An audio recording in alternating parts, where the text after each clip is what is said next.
ایرانی صدر Masoud Pezeshkian نے دباؤ کے سامنے نہ جھکنے اور دشمن سے آخری سانس تک لڑنے کی عزم کا اظہار کر دیا۔ ایرانی صدر مسعود پزشکیان کا کہنا ہے، ایران کسی صورت دھوس اور دباؤ کے سامنے نہیں جھکے گا۔ دشمن کو فیصلہ کن جواب دیا جائے گا۔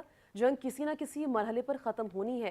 مسعود پزشکیان نے کہا، بہتر ہے جنگ آج ہی ختم کی جائے کیونکہ ایران طاقتور ثابت ہو چکا ہے۔ ہمیں جنگ سے پیدا ہونے والی مہنگائی سمیت دیگر مسائل کے لیے تیار رہنا چاہیے۔